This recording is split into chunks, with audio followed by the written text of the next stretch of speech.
felt like your career goals are just out of reach? Like you're ready to make big moves, but not sure where to start? If so, you're in the right place. Welcome to the 12 Days of Career Goals, the leading online conference for advancing your career and reaching your career goals in 2025. I'm Teresa White, career clarity expert, 5-time certified career coach, and your host of the 12 Days of Career Goals. We are bringing together 21 of the most respected career growth experts to deliver the actionable steps, insider strategies, and confidence you need to land big wins in your career. From exclusive live sessions and video replays to a Slack community of like-minded professionals and practical resources you can implement right away, this conference is packed with everything you need to turn your career dreams into reality. And the best part? It's completely free if you register by December 13th. So grab your spot and let's dive into the 12 Days of Career Goals.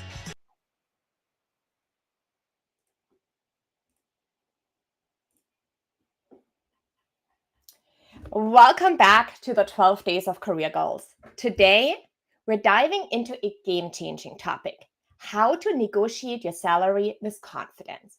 Whether you're gearing up for a big negotiation or simply want to better advocate for your worth, this session is packed with actionable insights.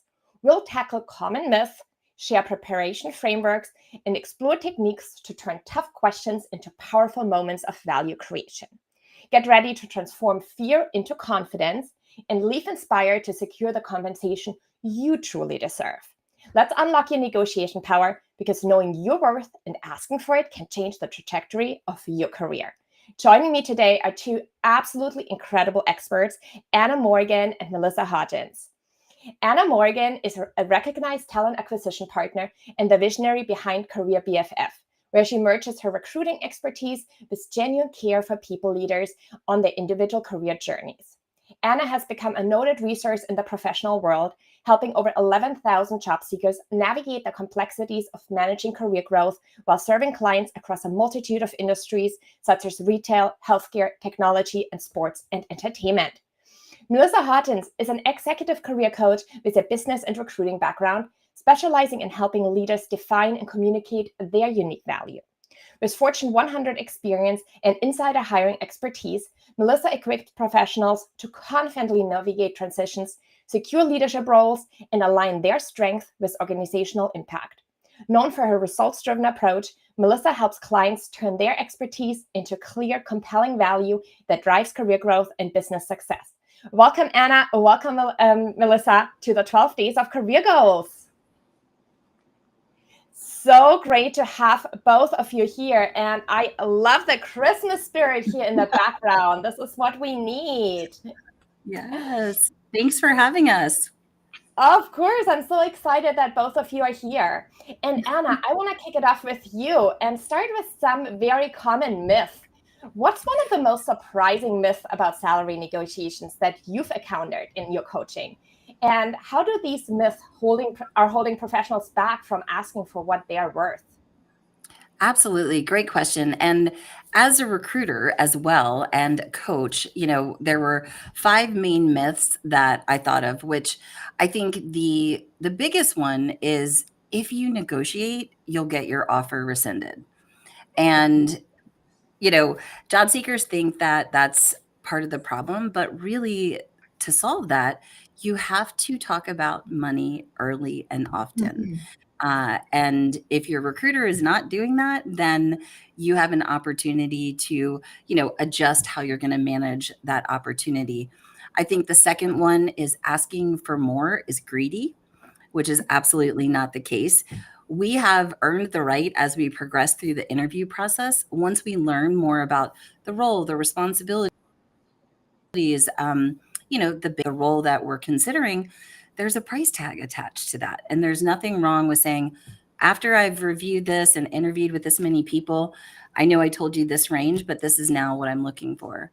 The third myth is your work should speak for itself. And no one is going to advocate for you or assume that you are worth X unless you really pack that punch, make the business case, and ask for it. The fourth, I would say, is the myth is you can only negotiate base salary, which is not the case as well. I think we're going to talk about that in a little bit. And the last one is if you're early in your career, don't bother trying to negotiate, which is so not the truth either, because it's a great skill to start developing, as you're moving through, especially in those early career years. I love this, Anna. Those are 5 fantastic myths. And thinking to starting early in your career, it does affect the whole trajectory of your career, right? Because generally you move up from Right. that first base that you started at. So if you miss the first couple of negotiation opportunities, you're probably at a lower salary range than someone who did start negotiating from early on. Mm-hmm. And we probably all have coached people that we realize, wow, you're massively underpaid for what you're doing. And to your point, it goes right back to, if you lowball yourself starting out early in your career, you're going to constantly be trying to catch up and then trying to advocate for a big jump in your salary, like when you're more mid to senior level, comes with a whole nother execution plan, have to have the confidence and the storytelling to be able to achieve that. 100%.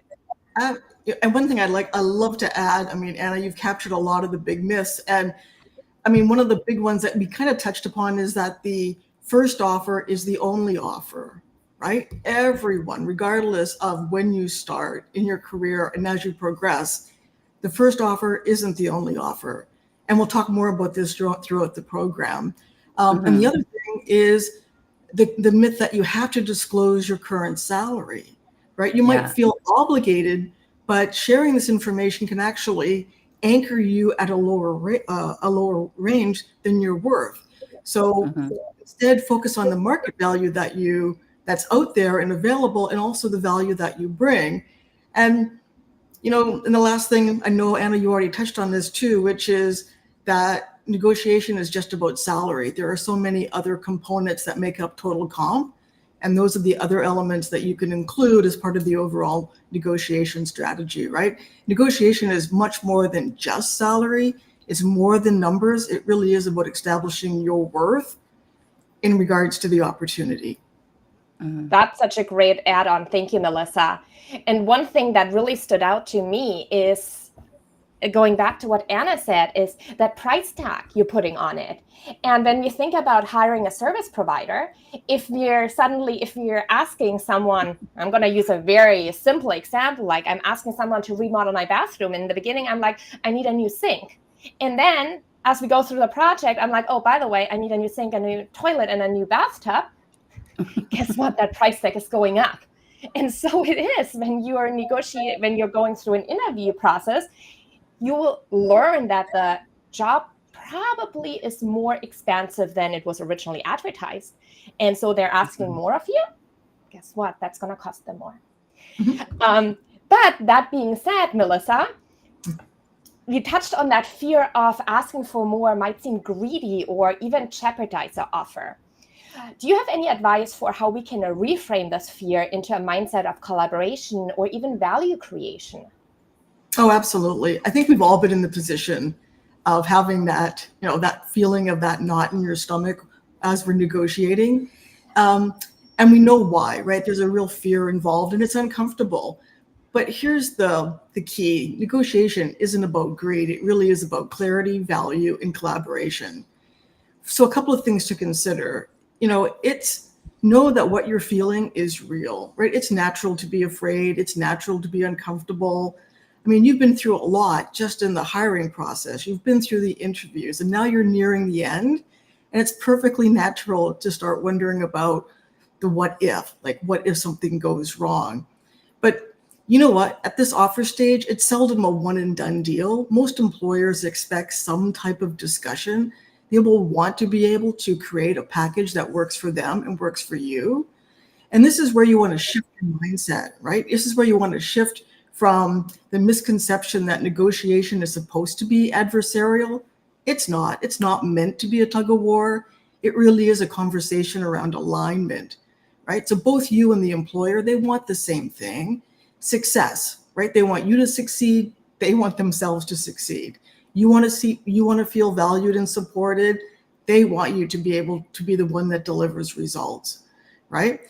And also, rather than focusing on your emotions, focus on the value that you deliver, right? Hiring is a business decision, right? They have problems to solve. You yourself become the solution to those problems. So when you focus on the tangible impact that you deliver, it helps you shift away from the emotions, more on the value. And then the last thing I would suggest is focusing on the long term, right? You're not just negotiating the offer, you're also setting the tone for a strong working relationship, both now and moving forward.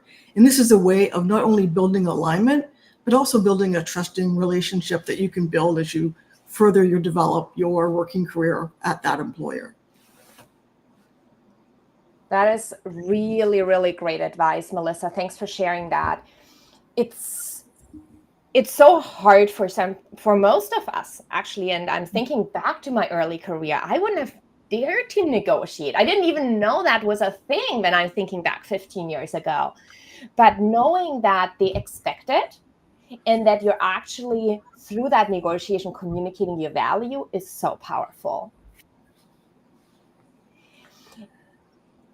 Yes. And I was going to just say, like, as a recruiter, my mind keeps swirling here. And I know Melissa was a recruiter as well when we think about this whole process. And I want to say to all the job seekers listening and those that'll catch the replay is, please trust that recruiters don't go into these conversations from a adversarial place or a place of conflict. A good recruiter is going to be asking about the money and anything changing and what's important to you. Has anything changed? And through those conversations, it gives you, the job seeker, a chance, to ask more probing questions as well. So I also just want to remind people that, the recruiters want to make it work. So be brave and bold and advocate for yourself from the beginning to the end, because I can say what's tough is when I get to the end and I've been vigilant about over communicating and asking, and then somebody tries to, hit me with a curve out of left field and nowhere within reason. And then I'm like, okay, now it's hard to salvage this deal. And so I also just encourage transparency between job seeker and, the person that's helping them through the process. That is such a good point, Anna. And you're so right. Recruiters are not mean people who are trying to get you in at the cheapest rate possible. I mean, of course, companies have budgets, right? But generally, and I have a background in recruiting as well, you're somewhat the middle person between, you want to make the hiring manager happy by finding the best person to solve their problem. And you also care about the candidates. At least the vast majority of recruiters care. And when you have someone, you see their value, you also want them to be happy when they accept the offer. So exactly. Yeah. And as a recruiter, like, if I do my job, like, knock it out of the park, just high touch the whole process, typically they're not going to need to negotiate because I have, given them everything they needed and set that expectation through the whole process. But, every single person's experience with different recruiters varies. But I think it's important to paint that picture for the job search community. I love that. It's so important to realize that recruiters are humans too, and a lot of them want the best. Yes. Going back to the candidate side, Anna, for someone walking into salary negotiation, let's say next week, what is your go-to framework for them to prepare for that? Are there any specific steps you recommend that they can take to walk in confident and well prepared? Okay. I'm not sure. Melissa, I know that you had a framework that you use. Was it specifically for salary negotiation prep or something different? Because I saw your framework and I was like, that's brilliant. I can talk through, doing the research, determining your numbers, practicing your pitch, being confident, collaborative with your recruiter, but, I know you had a system. So I wanted to also, pass the mic back over to you as well. Oh yeah, no, absolutely. And thanks, Anna. Yeah. So, I do have a framework. I call it the value framework. And really it's walking through a lot of the points that you've outlined just in your outline there, Anna. It's one, knowing your value, understanding what it is that you're bringing to the table, right? It's also doing the research, not only from your past experience or from industry benchmarks, understanding what's available in the market and how do you align to that. Part of it too is understanding who you're working with, how you're working with, and knowing the timing, right? If it's a new job offer, then of course you're in the offer stage. You've been in that final category of being selected. If it's something new, so for example, I also speak about if you're looking for, say, a performance evaluation and you're looking to negotiate a better raise, again, it's all about the value you bring. It's not about what you do. It's translating what you do into how it impacts the organization, how it drives value for them, right? And it's understanding that. It's understanding that and positioning it. And so that's how I've outlined it. And it's a lot of different steps as you move through it, but it's a lot of the things, Anna, that you outlined, right? At the end of the day, it's not about what you do. It's the value that you bring to the organization that really sets you apart. And that's a great segue into reminding job seekers when they are in this interview process to really turn up the listening, right? Because we think in an interview, we have to pitch and talk and sell and just be doing the dog and pony show. But actually the real magic to nail a salary negotiation, preparation is to listen to where there's pain points, right? This is the saleswoman in me, right? And what is going to happen when you, the job seeker, come in and you close that new client for $1.2 million, right? Will negotiating $20,000 in your salary or an extra week vacation matter if you have demonstrated your leadership philosophy to closing new business as a regional salesperson? Or if you worked in quality assurance, this is, my process for doing this. And I, saved this organization $500,000 because we corrected this particular product, right? And so it's listening for those things. And again, goes back to research, making sure you understand the product, the service, the experience from beginning to end. Then you can sprinkle in your features and benefits, your processes of how, as Melissa said, you solve those unique business problems. And when the people on the other side of the screen are nodding their head and smiling and they're like, I'll write the check now. She can do it. He can do it. Let's go. So that's the other thing. And I always tell job seekers that have never been in sales to get a basic sales 101 book and apply that some to your job search as well as to the negotiation strategies.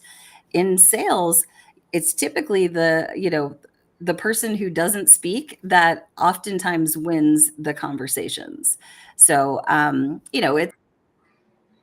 there's a lot of moving parts in definitely listening, more listening than talking. And then when you do talk, you're going to have those mic drop moments to really pack a punch where then the negotiation piece won't feel so hard.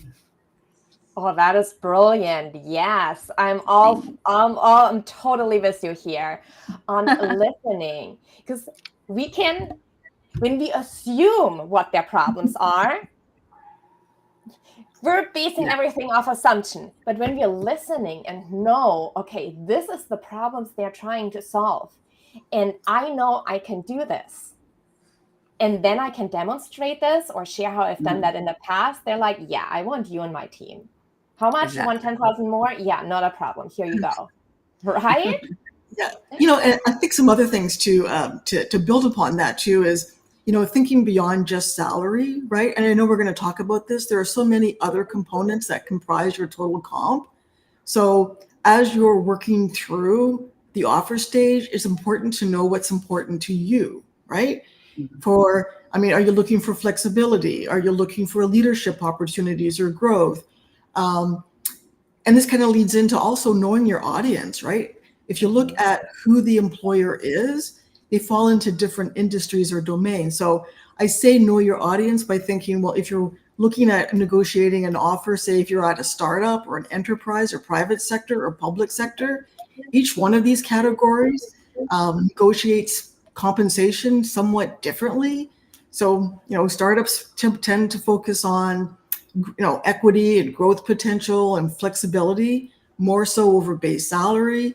Enterprises, well, there's a whole bunch of information there in terms of small, medium, and large, but they tend to offer more structured packages with elements like bonuses, professional development, and detailed healthcare benefits and other benefits. And then public sector, we know the boundaries there, right? There may be some restrictions in terms of fixed pay scales, but they also provide opportunities for, perhaps additional vacation, of course, stability, and your work-life model, right? So it's one thing to know exactly the type of environment you're going into and understanding what those boundaries may or may not be. And the last thing I would say, and I'm sure you know this because we're both, have a sales background, is to ask questions, right? When you present the offer or you're going through things, don't assume that the offer is fixed. Every element is fixed. Ask questions, right? Is there flexibility on the salary? Is there flexibility? Can I get more PTO? I'm used to getting 4 weeks. Can I get 5? Ask the questions. Don't just assume that every element is fixed. Absolutely. Yeah. And that's such an important point. And it feels like a bold ask. But more often than not, the experience I have with my clients is that they are so surprised that it seems like such a bold ask. And the answer is yes. Or can we meet in the middle?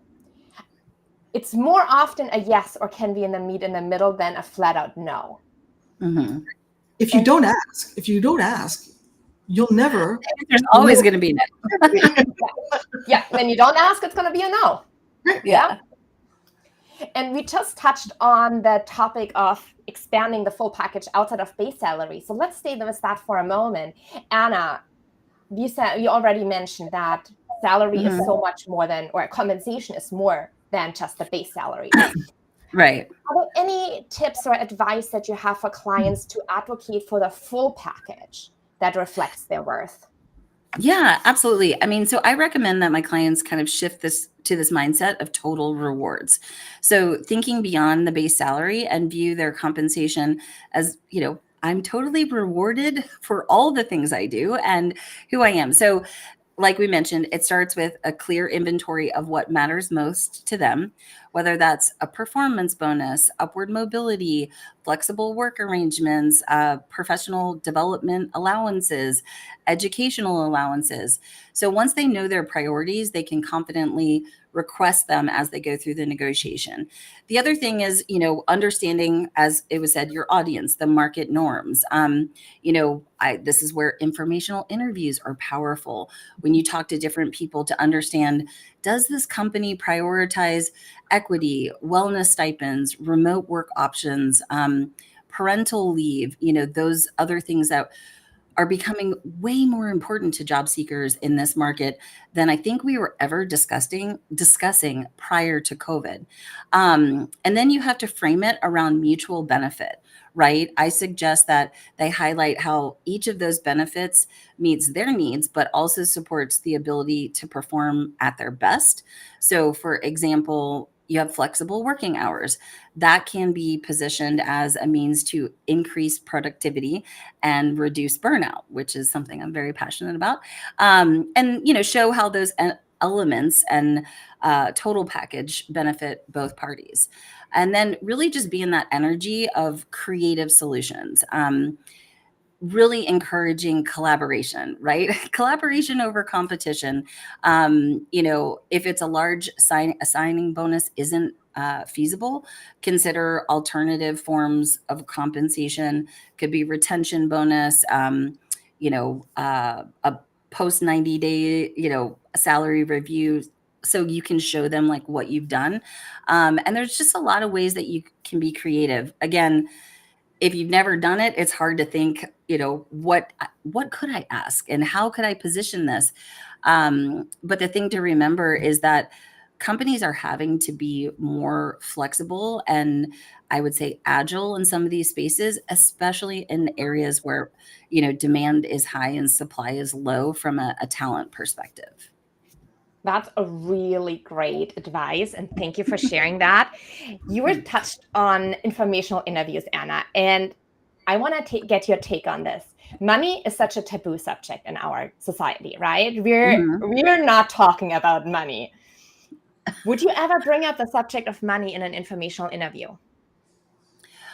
Well, I mean, I can give an example of my own live experience. I was contacted about an opportunity with an RPO, and through some mutual connections, I went ahead and set up some informational interviews, and it was conversational. And I would say, Melissa, I'm so glad you took the time, to tell me about your experience working with a company. I'm interviewing for this senior recruiter role, and my past experience in salary has been this. Do you feel that's competitive for what you're seeing within your organization? And then you're not asking them like, Teresa, what do you make at Career Bloom, right? That could be like a little offsetting. But that was a way I was more comfortable going into some of the other interviews, knowing that I would get my worth. And then I had made like a career BFF, right? That I had spent time with. They had experienced me. I had experienced them. And when I did get the offer, I negotiated right there on the phone and was able to get the increased amount. And then when I got hired, because of those informational interviews, I was like fast tracked into projects. And so that is like the other hidden benefit of doing the informational interviews. I love that. This is so great. And it's a way to talk about money without having to ask that very direct and quite uncomfortable question that I wouldn't necessarily recommend this. But it shows you've done your research, you know what the market value is for the role you're targeting, and you can get an idea, are they at that rate or way above, way beyond? Mm-hmm. So, and you could say, Teresa, I've read some of the reviews. How do you feel your team members feel that they're compensated, and get the general vibe there? And, if people are not happy, they're going to spill the tea, and then you're going to understand maybe there's a culture challenge there. And if that's an environment that you want to continue exploring. So lots of tells available in those conversations. Yeah. It's all about conversations with people who work there and who can give you the inside scoop. Now, Absolutely. Melissa, I'm going to go back to the actual negotiation. So let's say we're in a salary negotiation, and sometimes hiring managers can ask quite tough or unexpected questions. For example, well, why do you think you deserve the salary? How would you recommend professionals respond in a way that feels confident and grounded rather than getting defensive? Wow, you know what? That does happen, right? And when that happens, it can make you feel so uncomfortable because it's such a direct question. It's kind of like asking your colleague, what are you making, right? It's a direct question. We're very uncomfortable. But here's the thing. I don't believe when they're asking that question that they're doubting you. It's about understanding where they're coming from. What are their priorities? And I would use this moment to spark a conversation. So what we'd want to do is recognize what's the intent behind the question, right? And typically what I found is that hiring managers ask this question for a couple of reasons, but one, it could be the budget, right? It could be actually a budget fit. And so they're questioning whether or not they have the money that they've currently allocated for you as what you're asking for. And they're looking to have that conversation. It could be an alignment check, right? There could be assessing whether or not your skills and experience actually matches what they're looking for. Maybe you're asking for something else. Maybe you're out of sync. That needs to be clarified. And then sometimes it's a confidence test, right? They want to see how well you're willing to stand up and advocate for yourself. They want to know how you're able to articulate, say, your value. And this is important, especially for certain roles where they need somebody who has that ability to, one, communicate, but also work, say, with difficult stakeholders and be able to navigate the process. So the first thing I would want to do is understand what is their intent. And I would ask the question, happy to address it. Can we dig a little deeper? Are you asking me to clarify my experience and how it fits? Is there a concern about budget? Once you know the direction that they're going, it gives you a better angle as to what you're going to answer and how. And then you can actually address it. And it's not about diminishing your value. It's about, again, positioning what you bring and why, right? What the market value is, why you align to their organizational needs, and what you're going to be able to bring to them, what you're going to be able to deliver to them. And so I think the other thing too is, even though that initial reaction or that initial question is almost like a gut punch, it's not personal, right? It's really not personal. Stay calm, focus on the value, understand the intent, address the intent, and create a conversation. Create a conversation so that the two of you can figure out what's the situation, address it, and move forward. Great advice. And it's true, it's not personal, it's a business decision. In the moment, you can remove yourself just a little bit from the emotions that are involved in all of this, but to realize, like, this is a business decision and I need to understand why they're asking, and then address what they're asking for is so powerful.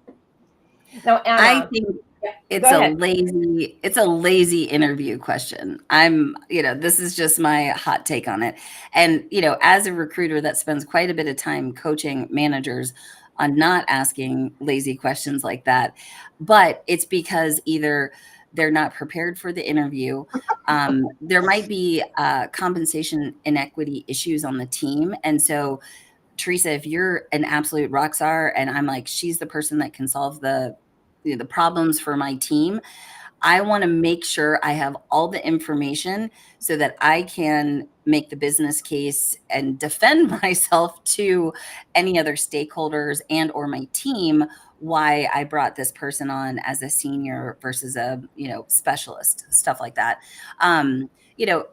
We can ask better questions, in my opinion, and we put job seekers through so many hoops. Like, could we as recruiters and hiring managers take the time to ask thoughtful questions? And again, if there's good communication between your recruiter and the hiring manager or team that they're working with, I don't think necessarily that you should be asked about comp from the direct hiring manager, because that's my job, to make sure that everyone's on the same page there. So that's a really good add-on. And what I also have to add to that from my experience is some companies are very lucky and have Anna or Melissa on their team who actually train the hiring managers. But I've seen it in so many times where hiring managers have no clue how to interview, and they have no clue how to do a salary negotiation. And those are also the ones that are asking, are you married? Do you have kids? Do you have a car? Yes, anyway. Heard all of those. But it's not even really their fault if no one teaches them. If they are just being put into a hiring role and no one gives them the tools of, okay, how do I have those conversations? And then you have that hiring manager on the other end of that negotiation who really doesn't know what they're doing, and those questions can come. So it might help the candidates as well that this isn't necessarily the hiring manager trying to be really harsh, but maybe they just don't actually know how to do it. Yeah.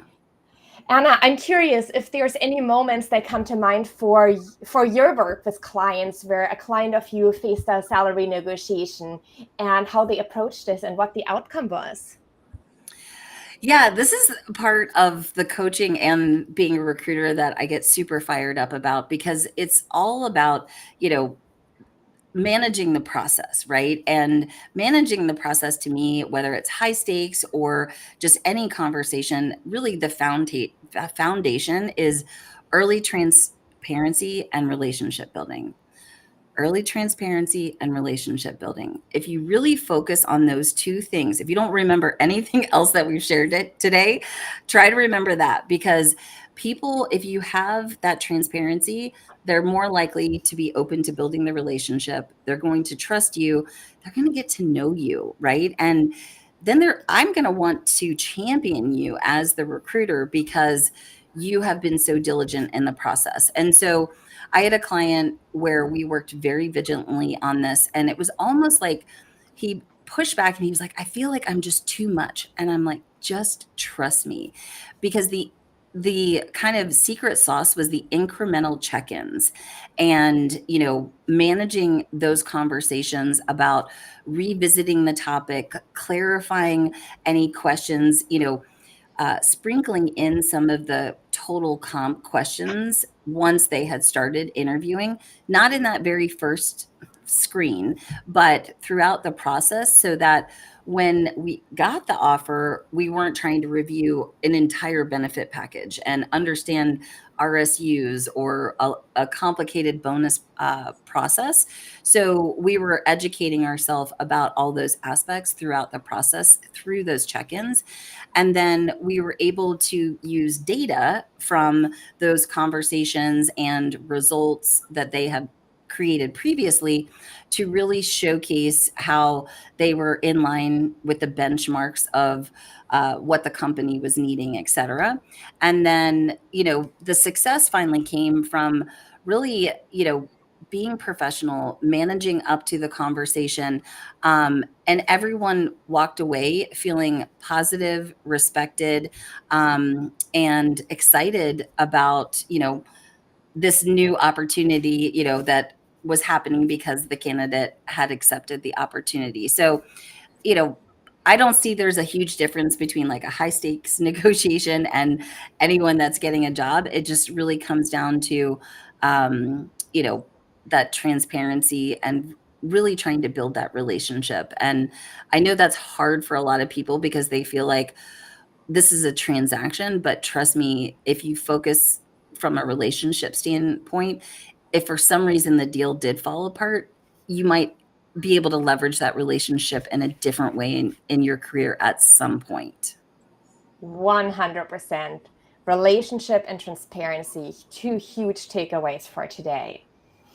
And now that we heard a success story of how such a successful negotiation can play out, Melissa, I want to ask you if there's any specific moments during the negotiation process where you believe professionals often leave money on the table. And are there any techniques you can share that they can use to turn those moments into wins? Oh, okay, absolutely. I mean, I think both Anna and I have been through a variety of different offer stages across the board. But you know what? I can think of a couple of moments when this happens. And to be fair, you don't know what you don't know. The first one is, when you first get the initial offer, right? Again, the initial offer is seldom the final word. It's typically the starting point. No, we're not starting over. We're building on the conversations that you've already had throughout the process. Some professionals, they accept the offer too quickly, especially when they assume that it's fixed and when it meets their expectations, right? So you've got everything that you wanted. It's, I would suggest, of course you're excited. Ask for some time to review the opportunity and to review the offer and just go through the package and look for potential areas that you can explore to further build out your compensation package. The other time when this comes up is, as you mentioned, Teresa, when you're going through the interview process and there's additional responsibilities that get added, right? Yes. So all of a sudden the role gets expanded during the conversation as you're speaking with some of the different leaders. This is an opportunity to revisit the compensation based upon these additional responsibilities. And I would address them then and now. I wouldn't wait until the final offer was released. This should be discussed as these responsibilities are being discussed with you. And then two, sometimes when we get the offer, we tend to focus only on the salary. And as both Anna and I have discussed, there's much more than just the salary. Of course, it's important, but there are other elements to consider. So look at the whole package, not just a single component. And then even after you start, you should be looking at post-hire milestones. So I say this because let's say you've been hired for a major transformational project or a major milestone, or there's some type of bonusing based upon performance. you should be looking or perhaps discussing how you can add these milestones into your offer so you're maximizing what you're providing back to the organization. Fantastic advice, Melissa. Thank you. One thing that really stood out to me, and that was actually mentioned earlier, but I love negotiating. So if you're asking for a salary and they can't meet you there, and why don't you ask for, okay, can we revisit this in 90 days? So as you said, Melissa, like also negotiating what's down the road. Can I first prove that I'm going to deliver on this project? I'm going to show you what I'm capable of in 90 days. And then let's have that conversation again. And tying that into the package is huge. So now we are almost in 2025. I cannot believe that we're like, 23 days away from the new year. Anna, I want to ask you first, what's one piece of advice or a mantra, or what would you recommend most for professionals and job seekers stepping into 2025 and wanting to negotiate successfully, especially if this is the first time they're advocating for their salary or their worth? Perfect. I think the mantra that I would suggest, or mantra, is you are not asking a favor, you are clarifying your value. You're not asking a favor, you're not being too much, you are literally presenting where you've been, what you've done, and where you're looking to go, and the impact that you can make. And so it's just simply about clearly articulating what you bring to the table, approach it as a conversation, focus on the relationship, and show how there's mutual benefit and mutual value. That is a beautiful takeaway. Melissa, what one piece of advice would you add to that as a mantra or a takeaway for professionals for a salary negotiation they are preparing for in 2025? Absolutely. I think Anna and I are in sync here. And, I would just frame it as know your value, own your value, and communicate your value, right? So when you know what you bring to the table, when you know the problems that you solve, own it, right? Your confidence comes from the preparation and the research that you've done, and communicate it. Negotiation is about alignment, not demand. So when you frame it in terms of mutual success, it really makes a difference in terms of what you can get at the end of the day. So know it, own it, communicate it.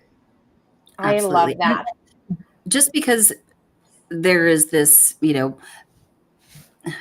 people think that there's just so many job seekers everywhere, and you should be able to get a job. That should not detract you from negotiating your salary and asking for your value. And so, really be conscientious of the energy that you're in.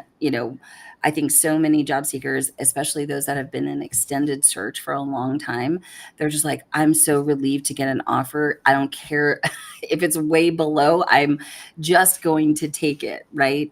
And I think you can find balance with that. Like you can be like, okay, I can start here, but these are some boundaries that I want, like we mentioned, or markers that we could work towards, so that you at least have a path to get back to where you want to be, essentially.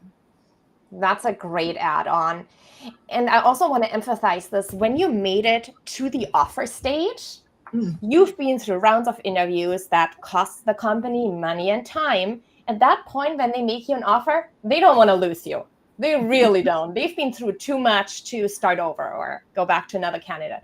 So also knowing that at this point, they really want you on their team. They see your value. They want you to work for them.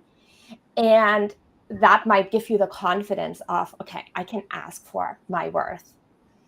Now, we are having so many amazing questions here. So let's move into Q&A, and anyone listening, feel free to drop in more questions into the chat. And I want to start with one that I hear a lot and can't wait to hear your take on it. And that goes back to transparency that came up a couple of times. I heard that the candidate should never say an expected salary first. Is this true? If so, how would you recommend a candidate navigate the query, what is the expected salary for this role? Who wants to go first? Melissa? Sure. there's that myth that you shouldn't declare your salary. There's a lot of information available, right? You have a range, right? When you're applying for a role, you have a range in mind that is going to work for you. So it can become that chicken and egg scenario. You tell me yours. No, I'll wait until I don't want to show my hand. I think the important thing here is to be upfront. I like to coach my clients to be upfront. Mm-hmm. Offer a range of what you're looking for. And that way you can validate whether or not that range applies. There is a lot of information available, obviously on the internet, but even in some job descriptions, they'll give you a range. Now, granted, that range can be something ridiculous, but you have to know what you're looking for and throw it out there. It's not a fixed number. It's not like I have to get this number. I'm looking for a range that goes from X to Y. But more importantly, I'm looking at the overall opportunity. And then I'm open to discussions as to how what I can provide enables the organization to succeed. The whole key here, when you're at that stage, is to get yourself into the process and position yourself for success. What do you say, Anna? I absolutely agree. I always encourage people to talk about money early and often. And as a recruiter of 20 years, I have never worked jobs where a hiring manager was like, just go find me an accounts payable person and we'll figure out the money, right? So I often say, thank you so much for asking about my salary, because I do like to get paid when I go to work, and play with humor too. But then say, you're running a business. You probably have a budgeted range for this role. Before I answer that question, since this is the start of our conversation, the start of this relationship, can you tell me the range that is budgeted for the role? Honestly, if your recruiter can't give you a range, I think that's a red flag. And I probably wouldn't continue the conversation further. And so they say, oh, the range is, 65 to 90K plus bonus. Great. As of today, the little I know from the job description and the 15-minute chat we've had, I would be in the, top 10% of the range that you provided. But as we go through this process, I will communicate any adjustments or, things that might affect total comp as we go through the process. And again, if you can say it confidently and simply, their recruiter's going to have no problem. And if they press you or say, well, what were you making in your last position? You have to know the laws in your state. A lot of places you don't have to answer that. And you can also politely answer, I understand that salary is important to you.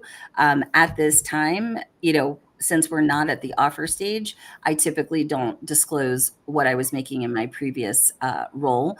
I do that when we're considering an offer. So great advice. And I love the reminder that you don't have to, in most places, share what you're currently making. And also the salary should be based on what the value and the work that you're going to be doing, not what you've done last. Exactly.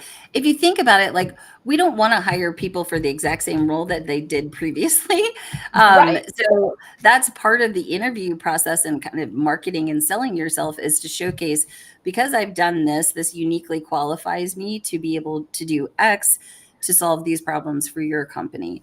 And again, if you think about the problem that you're solving for the company, if you can tie that to data and finances, right? Like, if I do social media for a business page on LinkedIn, and because of that, this company generates a lead and gets a client for $1.2 million, like, how could I, put a number on that? I can only tell the story of my processes previously, how I've created these results and how I envision doing it for your organization. So absolutely. yeah. Next question that we got is, how can I negotiate my value when changing careers? I've been asked both how much I'm earning or how much I'm expecting to earn in both interviews and online applications. I have the feeling this might actually disqualify me if I answer. Changing careers. Okay, well, there's a lot to unpack here. Yeah.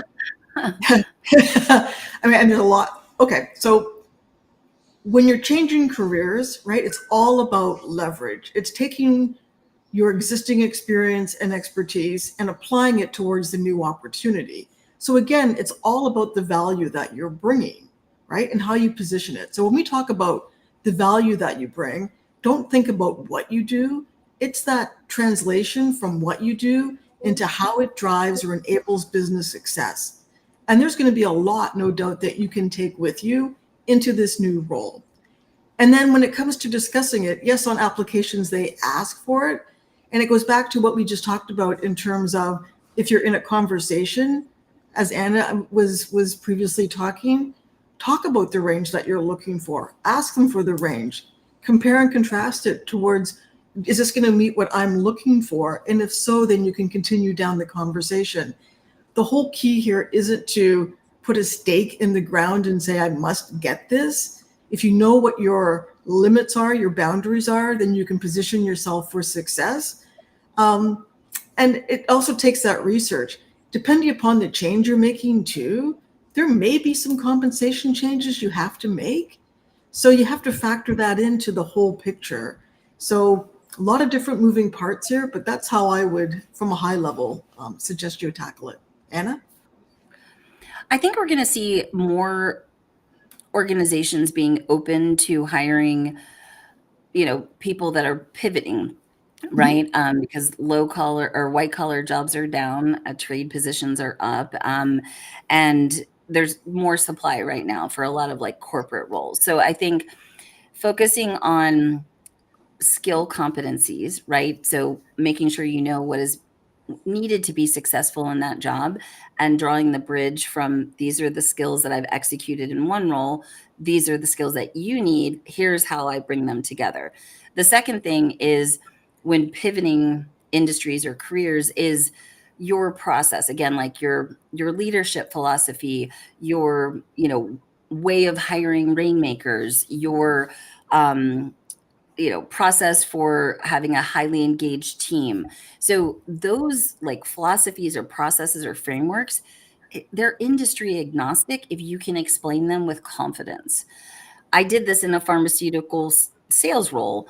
I can do this in a hospitality food sales position, right? Because this is my process and this is how it works. And this is the results that it has created. So I encourage people to think about that and why it's so helpful to have people that focus on clarity like you, Teresa, because that really can bloom from those conversations and give them that spark and confidence to say, I can totally transition into that role.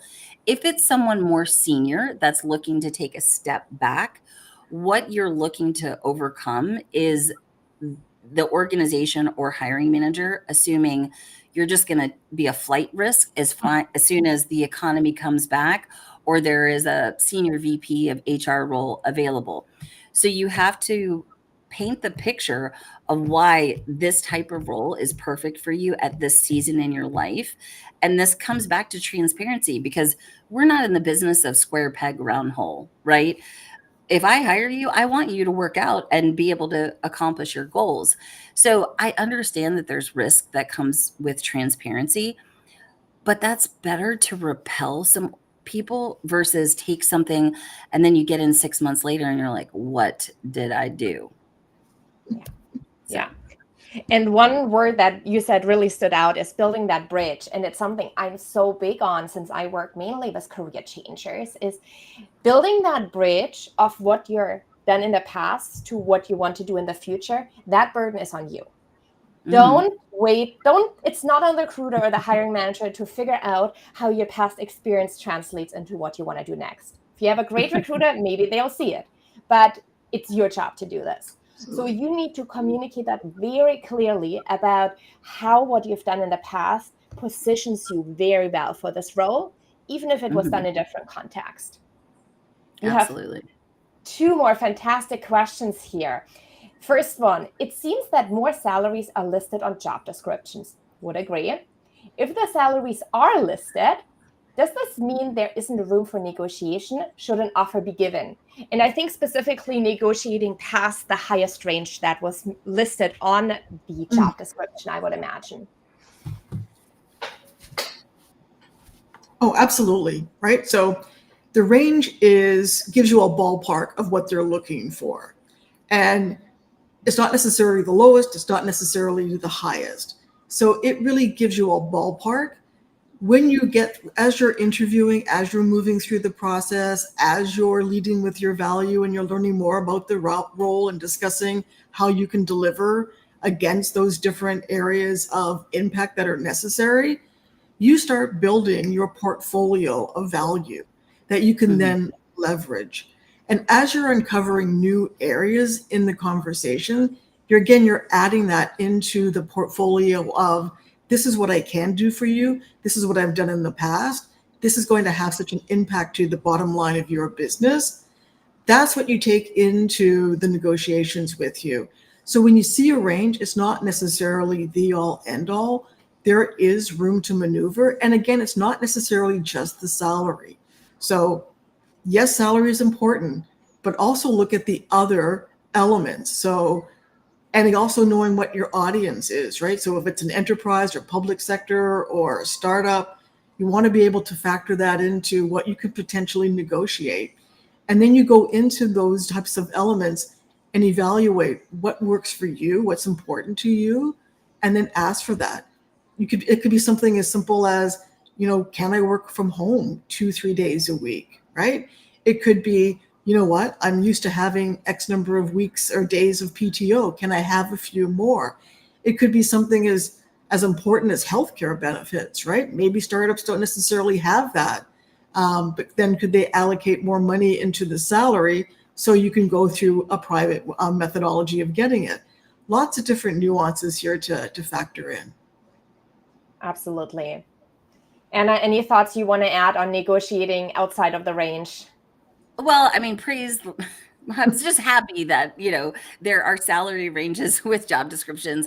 I'll tell y'all a quick secret is that I used to post the salary range on a job description and place bets of how long it would take for the VP or the hiring manager to call me to take it down. But listen, we're given a range of the budgeted role. We're not going to put the whole range out online. So I think the question could be hey, recruiter, you have this range. Is that the entire band, or is there a certain percentage wiggle room on each side? And I would probably just leave it at that. Sorry. Great advice. A little tickle in my throat. We have time for one more question. Another great one here. How can I renegotiate an offer that I already accepted after receiving a counter offer from my current job? Note the proposed role is new, not clear about the extent of the scope, and it's a long-term contract, which means the offer may be fixed for the next 5 years. Wow. Well, that's an interesting one because you've received the offer. I'm guessing that you've accepted the offer, yes, and now you've got a counter offer. This kind of goes back to the transparency area, right? So no doubt when you're in the interview and offer stage, if you're working with the talent acquisition or recruiters, they're going to ask you, where are you in your job search? Are you interviewing with other organizations? Where are you in the process? I know when I work with my clients and my candidates, I like to ask my candidates, where are you in the process? If you had to stack one role versus the other, or one opportunity over the other, which one are you leaning towards and why? So we can start sort of looking at how we're going to overcome this potential challenge that may come up. I think you have to be open and honest, which is to say, you know what, I really like this offer. I think I can bring you a lot of value. I can help you achieve X, Y, Z. To be fair, I've also been interviewing with others. If you haven't said that to them, it could be a bit of a surprise. It could be a bit of a turnoff, right? But I'd rather you be open and transparent about, this is where I am in the process. The last thing you want to do, though, is play games, right? This isn't meant to be you give me X, I get Y, I come back with Z. There's a little bit of that, but you really want to be upfront in terms of, I've got another offer. I know what I'm looking for to revisit this offer. That's what you want to go back with. Be transparent, be upfront, but don't think that you've got multiple rounds to go back and forth. it can become a major turnoff to the employer at that stage. What do you think, Anna? I want to quickly add that we should probably add this concept, and this is part of my like debriefing with candidates, is when I'm looking to close them to accept an offer that I'm wanting to make to them, is I ask, have you thought about, if you're currently employed, what will happen if you receive a counter offer? And, would that influence your decision or not? Typically, in my experience, people that accept counter offers, they tend to end up having a little target on them eventually, because we have signaled to that employer that we were planning on leaving anyway. And so if budgets gets tight, or, there has to be some downsizing of staff, they're likely going to remember that a resignation was given. So think about that in the salary negotiation prep process, and that goes back to clarity. Why am I looking? What's important to me? What do I need? Making a job change is a life decision. It has that ripple effect of so many areas of our life. And so it's really important to take the time to really process that. And what if the company does offer me a counter offer? Do I absolutely hate it? I already have one foot out the door. And what would it look like to stay? And if I did stay, would I really be safe? So, I probably, for that particular situation, and if you're entertaining a role that's contract and not with a fluid job description, those two things, plus the timing being off, I would probably stick with the full-time offer. And the timing question about 5 years confused me. Yeah. So I don't know if you want to elaborate on that, but I think you can still always be looking for other opportunities, even if you accept that direct hire role. I'm with you. Yes, absolutely. And we are out of time. Otherwise, we could talk about this forever. But please know, if we didn't get to your question, or if you wanted to provide more context on your question, we have the Slack community. And I promise I will get back to everyone who is asking a question. And a lot of our experts are in there as well. So by the end of these 12 days, you will have personal answers to those questions. So feel free to provide more context. And the last thought that I wanted to add is, one component is there's so much to the salary, right? The money that you're getting, the benefits, but it's also your happiness. And that really came to mind as Anna was saying it. That is really important too. So considering that too, in that factor of like, especially if you're going in between a new offer and a counter offer, me personally, I'm okay with $5,000 less, but more happiness and joy in my life. But everyone is different, right? There might be stages in your life where you need that extra money. And so going back to the clarity of knowing what is important to you, really knowing what is important to you. This was an incredible conversation. Thank you both so much. I know that there's a lot of listeners who want to connect with you and learn more from you. Anna, where can our listeners find you and connect with you and follow your incredible advice? Thank you. And thank you for hosting this, Teresa. What a gift to the job search community. And thank you for bringing us together. I had the pleasure of getting to know a bunch of other coaches. So you've been a blessing to us as well. So thank you. The best way to find me is always on LinkedIn. It is my favorite playground. I will always be there. So please visit me there. If you want to know more about, what goes on behind the scenes at the Morgan household, you can catch me on Instagram and Facebook. And I am hosting the Evolve TA HR experience here in Atlanta in January. So any folks that are human resources or talent acquisition leaders, check that out on LinkedIn as well. Love that. What an amazing event you're having coming up. And thank you so much for being here today. Thank Melissa, where can our listeners connect with you and follow you? Oh, well, hey, Teresa, first of all, thank you very much for this opportunity to speak with you and Anna. It's been great to be able to collaborate with you. And like Anna, you'll find me on LinkedIn. I'm usually always online at some point. So please connect. I'd be happy to share more of my salary negotiation tips. And of course, there's always my website, www.sworkable.com. I look forward to connecting with all of you. I love that, and highly recommend for anyone listening in to follow both Melissa and Anna on LinkedIn or any of your platforms of your choosing, because they share incredible advice and all of your posts are just amazing. So much actionable advice. And that's also how we choose the speakers to bring them onto this event, is we're looking for people who share consistent actionable advice. So it's been an absolute pleasure having you both here with me today. Thank you so much for all that you shared with us, all the actionable takeaways that our listeners can implement to ask for their worth in 2025. Awesome. Thank you so much. And what a powerful session on negotiating your salary with confidence today. Wow. A huge thank you again to Anna Morgan and Melissa Hodgins for sharing their wisdom, their strategies, and practical advice to empower us all. Today, we'll learn how to overcome myths that might be holding us back, reframe negotiation fears into collaboration opportunities, and prepare like a pro.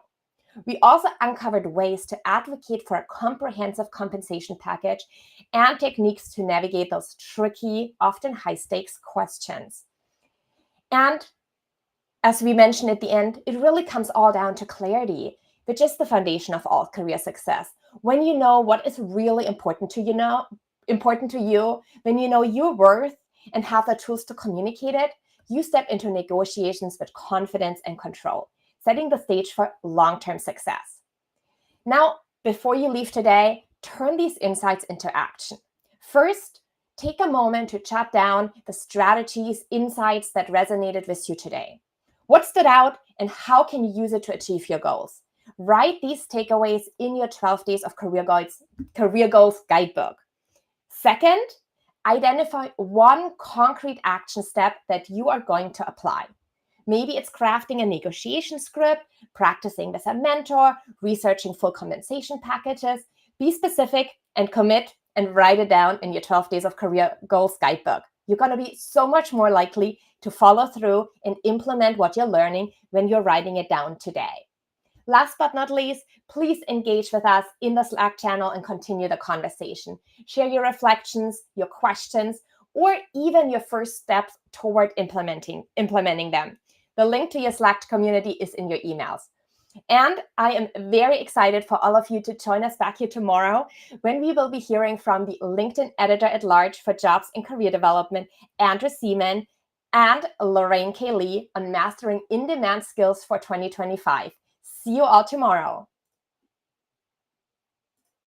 And that's a wrap on today's session of the 12 Days of Career Goals. Whether you're dreaming of a career change, aiming for a big promotion, or just looking to take the next step with confidence, I hope today's insights sparked some inspiration and gave you the tools to make it happen. Before you go, take a moment to share your biggest takeaway in our Slack community. Your reflections might just inspire someone else.